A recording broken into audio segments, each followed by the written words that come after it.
Բարև ձեզ, բարեկամներ, Հայաց Երևանից հաղորդաշարն է Վանաձայնի եթերում, այսօր իմ զրուցակիցն է գրող հրապարակախոս Սեյրանուհի Գեղամյանը եւ մենք պարբերաբար Վանաձայնի եթերում ներկայացնում ենք Սեյրանուհի Գեղամյանի խոսքը, անդրադառնում ենք նրա գրքերին, նրա հանդիպումներին եւ իսկապես շատ հաճելի է, որ դարձյալ առիթ ունենք Տիկին Սեյրանուհի խոսելու ձեր գրականության մասին եւ այն գրականության մասին, որոնք ստեղծվել են նաեւ ձեր տասնյակ հարյուրավոր հանդիպումների ընթացքում։ Հատկապես դիմանկարները ինձ մշտապես հետաքրքրել են, որովհետև շատ ու շատ մեծերի մասին մենք ձեր դիմանկարների միջոցով ենք նաև ամբողջացնում պատկերացումը նրանց մասին, ճանաչում, նոր տեսակ բացահայտում, փորձենք անդրադառնալ նրանցից մի քանիսին։ Գիտեք, իսկապես շատ դժվար է մի քանիսին առանձնացնել, որովհետև ես ի սկզբանե երբ որ սկսել եմ մանավանդ աշխատել Սփյուռքահայության հետ մշակութային կապի կոմիտեում, դա հեռավոր 1977 թվականից էր եւ բախտ եմ ունեցել այնպիսի շրջապատի մեջ աշխատել, որտեղ աշխատում էին Վահագն Դավթյանը, Ռազմիկ Դավոյանը, մեր շատ ու շատ մեծ գրողներ ու բանաստեղծներ եւ նաեւ հասարակական գործիչներ, Վարդգես Համազասպյանը, որը նախագահն էր, եւ Սփյուռքահայ այն ժամանակ պիտի ասեմ, որ այնպես չէր, ինչպես հիմա է, ազատ չէր ելքում մուտքը եւ միայն կարծես թե ընտրյալներն էին կարողանում լինել հայրենիքում եւ ես բախտ ունեցա այդ տարիներին հանդիպել օրինակ Գարզուին, հանդիպել Խորեն Տեր Հարությանին, մի քիչ ավելի ուշ Ազնավուրին, շատ նշանավոր հասարակական գործիչներ, գրողներ, Անդրանիկ Ծառուկյանը, Անդրեասյանը, Հակոբ Կարապենցը, այսինքն հիմա ես այդ անունները ասում եմ, բայց վախենում եմ, որ շատերին եմ մոռանում, այսինքն ոչ թե մոռանում, այլ դժվար է այդ ամբողջ ցանկը թվարկել։ Բոլոր մեծերը, որ եղել են եւ գրականության, եւ նկարչության, եւ հասարակական կյանքում, ես բախտ եմ ունեցել տեսնել այն ժամանակ, դա ինչպես ասեցի 70-ական, 80-ական, 90-ական թվականներն էր, դրանից հետո ես սկսած 92 թվականից աշխատել եմ Հայաստանի Հանրապետության առաջին նախագահի աշխատակազմում եւ դրանից հետո երբ որ իր հրաժարականից հետո նորից վերադարձա արվեստ, նորից վերադարձա մշակույթ եւ դարձյալ մեր բոլոր մեծերի հետ առնչվել եմ, գիտեք արդեն որ տարիներ եղել եմ մշակույթի նախարարության արվեստի վարչության պետը, հետևաբար մեր ամբողջ մշակութային այնուհետև Սփյուռքի նախարարությունը, այո, նաև Սփյուռքի եւ հետո կարծես շարունակությունը որպես գրականության եւ արվեստի թանգարանում։ Այո, Տիկին Սեյրանուհի, ես պետք է մեջբերեմ ձեր բազմանկյուն գրքից մի հատված անավարտ զրույց Սոս Սարգսյանի հետ, գրում եք. Նրա արտաքինում նախ գրավում են աչքերը, տխուր զարմանալի տխուր աչքերը, որոնց մեջ խտացած են իր կերտած հերոսների Նահապետի ու Ձորի Միրոյի մեծ կորուստներն ու տառապանքները, Մկրտիչների անծայր թախիցը, Համբոյի անօգությունն ու հուսահատությունը, Դիրանդայու անմեկների կարոտը, բայց այդ աչքերում նաև անարարկելի հաստատակամություն ու լույս կա, որոնք հավատ եւ վստահություն են ներշնչում, թե կա ճշմարտություն, կա ճիշտ ու շիտակ ապրելու ձև, պայքարելու ու հաղթանակելու ձև։ Այո, այդ աչքերը յուրահատուկ խառնարան են մարդկային մեծ տագնապների ու ցավագին զգացումների, հույսի ու սպասումի, հուսահատության ու հավատի, եւ թերևս դրանց շնորհիվ է, որ Սոս Սարգսյան դերասանի ներքին մեծ ալեկոծումները չեն պահանջում ոչ բուրն շարժումներ, ոչ հատուկ կեցվածքներ, ոչ բարձրագոչ բառեր։ Այնուհետև հարցազրույցը Սոս Սարգսյանը։ Շնորհակալ եմ այդ գեղեցիկ հատվածը կարդալու համար, որովհետև ես հիմա ճիշտն ասած ինքս եմ կարոտով կարդում իմ հոդվածները։ Այո, եւ շատ բաներ իրոք պահի տակ կարող եմ մոռանալ, օրինակ մոռացել էի Մաչաթևայցի այդ շարքում Սոս Սարգսյանին, որի հետ շատ հանգամանալի եւ շատ հետաքրքիր ու հուզիչ կարելի ասել հարցազրույց եմ ունեցել, որ տեղադրված է այդ գրքում։ Դա ի դեպ ընտրանին է, ես ընտրանի եմ արել եւ այդ պատճառով է, որ բազմանկյուն եմ վերնագրել գիրքը, ցույց տալու համար իմ հետաքրքրությունների, իմ աշխատանքի տարբեր անկյունները, այսպես ասած, տարբեր ուղղությունները, եւ դրանցից մեկը ահա Սոս Սարգսյանն էր, դուք թերթում եք, ես տեսնում եմ Գառնիկ Ադարյանին, Գառնիկը եւ Արմեն Ադարյանը, մեր սփյուռքահայ նշանավոր եղբայրներ էին նրանք, Գառնիկը նաեւ շատ փորձառու խմբագիր էր, իսկ Արմենը շատ հետաքրքիր գրող։ Եվ ամբողջ գիրքը եւ ամբողջ իմ գրքերը այդ մասին են, ճիշտն ասած, հիմա արդեն բավական ճանապարհ անցնելուց հետո, երբ անդրադառնում եմ իմ արածին, հասկանում եմ, որ այո, ահագին բան արել եմ։ Եվ պետք էր անել։ Ահագին բան էլ միգուցե չեմ հասցրել անել։ Դեռ կանեք։ Կամ հուսանք, եւ ասեմ ձեզ, որ շատ հետաքրքիր շարք էի անում, ես այդ գրքում, որտեղ հերացող հիշատակներ եմ անվանել այս գիրքը, իմ հոդվածների ժողովածուներից մեկն է, որովհետև դրա շարունակությունն էլ կար, սա է, եւ ինչու հերացող հիշատակներ, որովհետև սա ես արեցի մի շրջանում,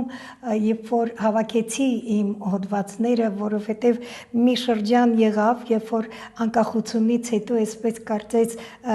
ժողովուրդը նոր հասարակարգում հարմարվելու այդ process-ում կարծես թե ինչ որ չափով մեր նախկին մեծություններին մոռացության էր մատնում եւ ահա ես գրեցի հերացող հիշատակներ, որտեղ բոլոր օրինակ տեսեք դուք բացեցիք հենց էջ, որտեղ Ալեք Մանուկյանի մասին է եւ երևակայեք, որ Ալեք Մանուկյանին, չգիտեմ այսօր շատերը արդյոք հիշում են, ճանաչում են, բայց ես բախտ եմ ունեցել նաեւ նրա հետ հանդիպելու եւ այդ մեծ հոդվածը, որ տեսնում եք, թերթում եք, Հայաստանի Հանրապետություն թերթում եք տեսել։ Դա եղավ իր մահվան առիթով ես գրեցի։ Եվ ասեմ, որ շատ հետաքրքիր շարք էի անում զարմանալի հայեր։ Այդ շարքում ես գրում էի այն մարդկանց մասին, ովքեր հաստատվելով ցեղասպանությունից հետո իդեպ այնքան հուզիչ է հիմա, երբ որ ես նորից անդրադառնում եմ, որ այդ մարդիկ սոված, ծարավ, այսպես մի կերպ հասան տարբեր երկրներ եւ նրանց զավակները ոչ միայն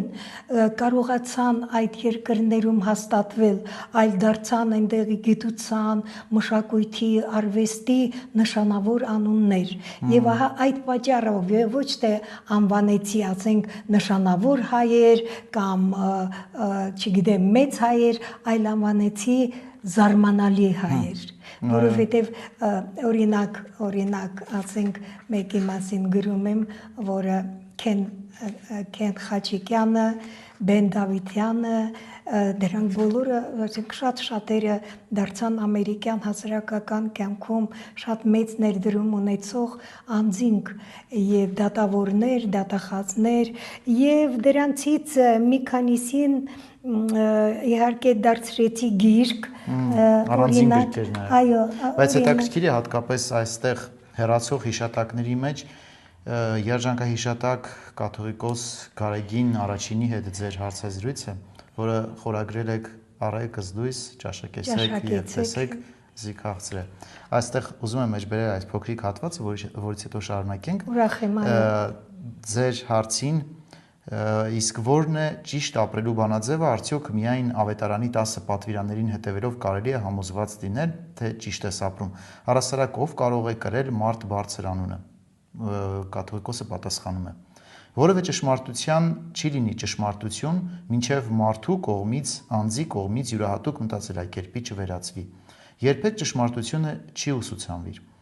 Ճշմարտությունը կյուրացվի։ եւ մի անձ, որ ճշմարտությունը տեսականորեն միայն կմբռնի, չի կրնար հասկանալ ճշմարտության ամբողջ տարողությունը։ Տամ մեկ օրինակ. լույսը երբ շողում է արգակից, լույս չէ այնքան ատեն, որքան որ մեր աչքերին տեր չդառնա եւ մեր սեփական լույսին չվերածվի, մեր նայվածքին չվերածվի։ Եվ ինչ գեղեցիկ մեկտող ունենք մեր սուրբ պատարագի բնագրին մեջ։ Երբ ժողովուրդը պիտի գա հաղորդություն ստանալու, սարգսակն ասում է. մտիկ արտեր եւ առեք զդույս ճաշակեցեք եւ տեսեք զի քաղցրը։ Կարելի չէ ասել Աստված քաղցր է կամ Աստված սեր է մի, մինչև որ այդ սերը չներթափանցվի, ներքին էության, ներքին բովանդակության մաս չդառնա։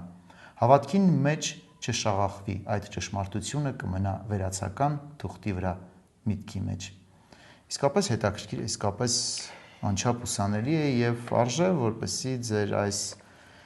գրքերը նորից վերահրատարակվեն։ Ինչ հաճելի բան եք ասում։ Ես ձեզ ասեմ, որ ես ոչ միայն Գարեգին առաջինի հետ, այլ նաև առիթներ եմ ունեցել հանդիպել Վազգեն Վեհապարի հետ։ Եվ Վազգեն Վեհապարը անգամ ինձ պարգևատրել է եւ գրքեր եւ գրամեքենա է նվիրել, պատկերացնում եք, անշուշտ ես այն ժամանակ հայրենիքի ձայնում էի աշխատում եւ ինքը ինձ հարցրեց ինչի կարիք ունեք, ես անմիջապես հիշեցի, որ մեր գրամեքենան լավը չի, խմբագրության, ես ասեցի գրամեքենայի, ասեց, որ ես անձնապես եմ հարցնում, ես ասեցի Վեհապար, շնորհակալ եմ, բայց եթե գրամեքենա նվիրեք, շատ զգացված կլինենք։ Եվ ինքը նվիրեց գրամեքենա։ Ես գիտեք, մի քիչ անփույթ եմ գտնվել, դա իհարկե ինձ անձնապես ինքը նվիրեց, անձնապես, բայց խմբագրության համար, ինչպես ասում են։ Եվ երբ որ ես հայրենիքի ձայնից հետո տեղափոխվեցի այլ աշխատանքի, նախագահի աշխատակազմ, ես չվերցրեցի այդ թանկ նվերը, հետագայում անդրադարձա, բայց չէ որ դա այնպիսի նվեր էր, այնպիսի մարդու նվեր էր, որ արժեր, որ ես ունենայի եւ միշտ հպարտանայի, բայց հիշողությունը կա եւ Վեհապարը ամեն անգամ իմ հոդվածներին միշտ արձագանքում էր ինքը, այդպիսի մեծություններ են եղել։ Գիտեք, մի տխուր բան նաև ասեմ, ես այդ ժամանակ, որ հիմա ասում եմ, ես 25-35 տարեկան եմ եղել, երբ որ ես ձեզ կարող եմ հետո ցույց տալ, որ մեր մեծերը, մեր արվեստի ինստիտուտի տնօրեն, ասենք Ռուբեն Զարյանը, Վահագն Դավթյանը, Վարդգես Համազասպյանը, բոլորը ինձ իրենց գրքերը մակագրել են եւ այնպիսի մակագրություն է գնահատանքի խոսք, որ ես հիմա այսպիսի մի հատ բան ասույթ եմ ինձ մշակել, ասում եմ, երբ որ ես շատ փոքր էի, տարիքը նկատի ունեմ, երբ որ շատ փոքր էի, շատ մեծությունների կողմից էի գնահատված, հետո երբ որ շատ մեծացա, արդեն փոքր մարդկանց շրջապատում եմ աշխատել, Նույնիսկ կարող եք կրճատել գուցե։ Ինչու՞, իսկապես հետաքրքիր համադրություն է։ Եվ կարոտում եմ եւ այն տարիներին, կարոտում եմ, որովհետեւ գիտեք, մարդուն գնահատելու, այսինքն երբ որ խորը գիտելիքներ ունես, դու նաեւ գնահատում ես գիտելիք ունեցողին։ Եվ դա անում էին մեր մեծերը։ Հիմա մի տեսակ արժե զրկվել է կարծես գիտելիքը, փորձը, ես շատ սիրում եմ ջահելությանը, բայց այդ ջահելությունը կարիք ունի փորձառու մարդկանց, ինչպես որ ես կարիք եմ ունեցել, ես կարծում եմ, որ ես չէի կայանա գուցե, եթե ես ի սկզբանե չընկնեի, ինչպես գիտեք, ցորենի հատիկը ընկնում է պարարտ հողի մեջ, նա շատ ավելի արագ է, չէ, ծաղկում եւ ավելի լավ պտուղներ է տալիս։ Այնպես էլ մարդը, բայց երբ որ հանկարծ ընկնում ես միտեղ, որտեղ ուզում են քեզ ցույց տալ, որ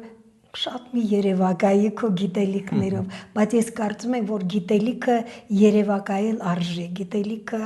ամենամեծ հարստությունն է, որ մարդը ունի։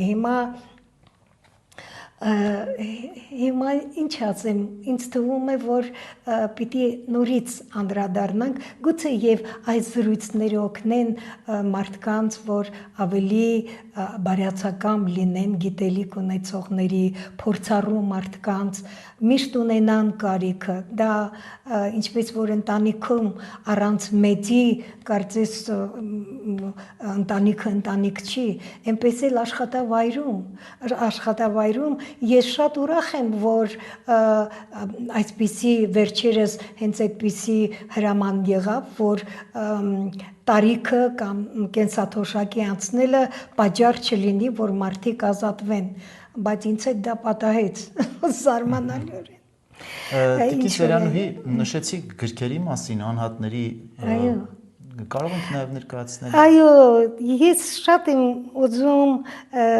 այս մարդու մասին խոսել, Վարդգես Եղիայանի, որ ուրեմն ինչպես գիտեք դուք, ինքը կարողացավ American Life Insurance-ից $20 միլիոն ստանալ այն հայերի գումարները, ովքեր ապրել էին Արևմտյան Հայաստանում եւ ցեղասպանությանը զոհ գնալուց հետո նրանց զավակները չէին ստացել ըստ պայմանագրի իրենց հասանելի գումարները եւ ովքեր որ ունեցան այդ պայմանագրերը նրանց զավակները կարողացան ստանալ։ Դա գիտեք, այս դատը ինձ այնքան հետաքրքրում է նաև այնքանով, որ կարծես հայության առաջին շահած դատն է եղել եւ մենք դրանից շատ բան ունենք սովորելու։ Ցավոք սրտի ինքը շուտ հեռացավ եւ մի քանի դատավարություններ, որ արդեն թղթապանակները պատրաստ էին, նա չկարողացավ այլևս այդ դատերին ընթացք տալ։ Անշուշտ հետաքրքիր է, գիտեք, այստեղ գրված է, որ պարզվեց նաև, որ Գրիգոր Զոհրաբն ալ հոն երկու ապահովագրություն ուներ եւ Զոհրաբի եղերական մահեն ետք անոր տիկինը նամակով դիմաց էր Սիմոն Գայսերյանին, խնդրելով իրեն վճարել Զոհրաբի ամսական աշխատավարձը։ Գտած ենք նաև Սիմոն Գայսերյանի պատասխան գրությունը, որով ան կտեղեկացնե, թե նկատի ունենալով Զոհրաբի եղերական մահը եւ հարգելով անոր տիկնոջ դիմումը, կարգադրությունը ստորագրած է տիկնոջը ցմահ վճարելու Զոհրաբի աշխատավարձի 30%-ը։ Ինչ ասեմ, այնքան հարուստ է մեր ժողովրդի կենսագրությունը եւ գեղեցիկ արարումներով եւ ցավալի կորուստներով, որ ամեն անգամ այդ բոլորը ապրելով, վերապրելով եւ տխրում ես, եւ զարմանում ես, եւ հպարտանում ես եւ երբեմն զայրույթ ես ապրում, որ այդպիսի մի ինչ ասեմ, Աստծո տված բարիքներով լեցուն երկիր այսօր էլ մի տեսակ դժվարությունների մեջ է եւ հուսանք, որ ամեն ինչ լավ կավարտվի։ Այո, Տիկին Սերանուհի, իսկապես նյութը շատ մեծ է։ Մենք պարբերաբար ասում ենք, որ կհանդիպենք, կներկայացնենք, սակայն միշտ առիթ է լինում ներկայացնելու մի փոքր մասը, բայց պայմանավորվենք, որ շարունակական այս մեր հանդիպումները շարունակական կլինեն եւ մենք ամեն անգամ կանդրադառնանք այն հերոսներին, որոնք որ դարձել են ձեր գրականության հերոսը, նրանք մեր իրականության հերոսներն են, դարձել են ձեր գրականության մաս եւ բարեբախտաբար դարձել են չմոռանալու համար, չմոռացվելու համար, մեզ հիշեցնելու համար։ Եվ այս կարևոր աշխատանքը, որ դուք արել եք տասնամյակներ շարունակ, հուսանք նաև շարունակություն կլինի, որովհետև այն ամենը, ինչ դուք տեսել եք, հանդիպել եք, զրուցել եք, դա միայն ձերը չէ։ Եվ բարեբախտաբար այդ գիտակցումն է, որ այդ ամենը հանձնել եք թղթին, փոխանցել եք սերունդներին։ Շնորհակալություն նաև այդ ամենի համար։ Խոստանանք, որ պարբերաբար կհանդիպենք եւ ինչպես արդեն ավանդույթ է դարձել, մաս կներկայացնենք մեր մեծերին, ձեր հանդիպումները, այն հետաքրքիր հանդիպումները, որոնցով հարուստ է ձեր կյանքը։ Շնորհակալ եմ։ Շնորհակալ եմ, Վահագ ջան, շատ շնորհակալ եմ եւ ուրախանում եմ անկեղծորեն, որ քեզ նման երիտասարդներ կան եւ դա գիտեք այո, մեր պարտքն է, գիտեք, այնքան տխուր բան է, երբ որ մարդը այս աշխարհից հեռանում է չգնահատված։ Իսկ այս մարդիկ ում մասին որ գրել եմ, ում մասին որ դուք արդեն բավականաչափ տեղեկացված եք, այդ մարդիկ զոհողություններով են ապրել իրենց կյանքը եւ շատ տխուր կլինի եւ մենք շատ անշնորհակալ կարող ենք համարվել, եթե մոռացության տանք նրանց նվիրումները, նրանց զոհողությունները ուրախ եմ, շնորհակալ եմ, որ անդրադառնում ես։ Ես անշուշտ հաշտ եմ իմ իրավիճակի հետ, որ հիմա տանն եմ, ավելի շատ Բայց ավելի շատ կարող եք գրել։ Խնդրեմ, չէ, Եվ նաև բարբերաբար այդ գրածը նախկինում գրածը մենք կներկայացնենք։ Այո, գրում եմ, այնպես չի որ չեմ գրում, բայց ավելի շատ հիմա գեղարվեստական այսպես ուղղությամբ եմ ուզում գնալ, որովհետև բայց միևնույնն է, այդ գեղարվեստականի հիմքում բոլորը նախ իրական անձինք են։ Շատ գրում եմ նաև սփյուռքահայ, Սփյուռքում ապրող մեր հայրենակիցների մասին տարբեր, ասենք, պատմվածքներ են, բայց հիմքը մարդն է, կենդանի մարդը, որոնց ես ճանաչել եմ։ Շատ լավ, շնորհակալություն, բարբերաբար կանդրադառնանք, կներկայացնենք ձեր գործունեությունը, բարեկամներ հիշեցնեմ, որ Հայաց Երևանից հաղորդաշարում այսօր իմ զրուցակիցն էր գրող հրապարակախոս Սեյրանուհի Գեղամյանը, ես Վահագն Զաքարյանն եմ, հանդիպելու ենք հաջորդ չորեքշաբթի վանաձայնի եթերում, հաջողություն։